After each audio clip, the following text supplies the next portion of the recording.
Postal తీస్తుంది.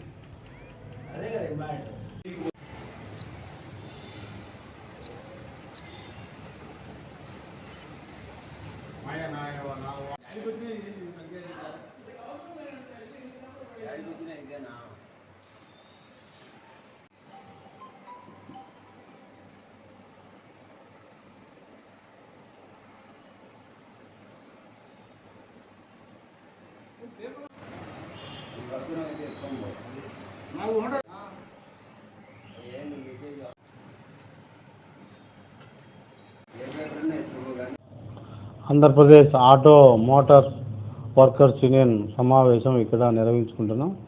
ఈ నెల 20-21 తేదీ విశాఖపట్నంలో రాష్ట్ర మహాసభలు జరుగుతున్నాయి. అందుకు సంబంధించినటువంటి గోడపత్రాలు కూడా ఈ కడప జిల్లాకు సంబంధించినటువంటి ఆటో మోటార్ వర్కర్స్ యూనియన్ ఆధ్వర్యంలో విడుదల చేయడం జరిగింది. ప్రధానంగా రాష్ట్రంలో కానీ కేంద్రంలో కానీ ఆటో మోటార్లో పనిచేసినటువంటి వాహనాలకు సంబంధించినటువంటి వారి వర్కర్లకు ఒకటి సమగ్రమైనటువంటి సంక్షేమ చట్టం అనేటువంటిది ఇప్పటి వరకు రూపొందించలేదు. ఎవరైతే ఉన్నారో వాళ్ళు వాహనాలు కొనుగోలు చేసి వాళ్ళ స్వయం శక్తితో ఈరోజు వాళ్ళ కుటుంబాలను పోషించుకుంటూ వస్తున్నారు.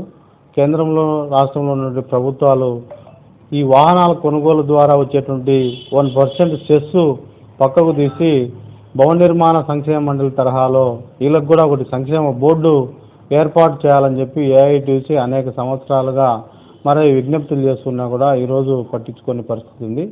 ఈరోజు పెట్రోల్ డీజిల్ కొరత ఉందని చెప్పి E20 అంటే ఇథనాలు కలుపుతామని చెప్పి అంటే ఇరాన్ అక్కడ ఉన్నటువంటి యుద్ధం మూలంగా ఈ యొక్క పెట్రోల్ కొరత తీర్చేందుకు వాహనాల్లో E20 ఇథనాల్ కలుపుతామని చెప్పి ఒక పక్క ప్రభుత్వాలు చెప్తున్నా ప్రజల యొక్క గోడ్ అంటే ఈ ఇథనాల్ కలపడం మూలంగా వాహనాలు తొందరగా రిపేర్ వస్తాయని చెప్పి ఒక పక్క సైంటిస్టులు చెప్తున్నా కూడా పట్టించుకోని పరిస్థితి ఉంది. ఈరోజు ప్రపంచ దేశాల్లో ఎక్కడా లేని విధంగా జీఎస్టీ, లోకల్ ట్యాక్స్, ఇతర రకరకాల ట్యాక్సులు ఈరోజు యొక్క పెట్రోల్ డీజిల్ పైన వేస్తున్నారు. వాటి యొక్క పన్నులన్నింటినీ తగ్గించాలని చెప్పి ఏఐటీసీగా మరి డిమాండ్ చేస్తున్నాం. అలాగే ఈరోజు సమగ్రమైనటువంటి వాళ్ళకి ఎందుకంటే ఈపీఎఫ్, ఈఎస్ఐ అలాగే వాళ్ళకు ఇన్సూరెన్స్ సౌకర్యం ఇలాంటి ఏవి లేకపోయినా కూడా వాళ్ళ కుటుంబాలను పోషించుకుంటూ వస్తున్నారు. తక్షణం వాళ్ళకు సంక్షేమ బోర్డు ఏర్పాటు చేయాలని చెప్పి ఈ నెల 20వ తేదీన విశాఖపట్నంలో వందలాది మందితో ఈ ఆటో కార్మికులందరూ ర్యాలీ నిర్వహిస్తున్నారు. 21వ తేదీన కూడా ఆ రోజు చర్చించి భవిష్యత్తు కార్యాచరణ కూడా రూపొందించి ఇక భవిష్యత్తులో ఆటో కార్మికులకు సంబంధించినటువంటి ఎందుకంటే ఈరోజు రాష్ట్ర వ్యాప్తంగా లైసెన్సులు కూడా రాని పరిస్థితి ఉంది. ఒక పక్క ఆన్లైన్లో ఫీజులు వసూలు చేస్తున్నారు కానీ దాదాపు 3-4 సంవత్సరాలుగా ఆన్లైన్లో పెట్టి ఇదే మీరు చూపించుకోండి పరిస్థితి ఉంది. అలాగే ముప్పటిగా చలానాలు కూడా ఆటో కార్మికులు ఎక్కేటప్పుడు లేదా ప్రజలు ఎక్కేటప్పుడు ఫోటో తీసి చలానాలు పంపించే పరిస్థితి ఉంది.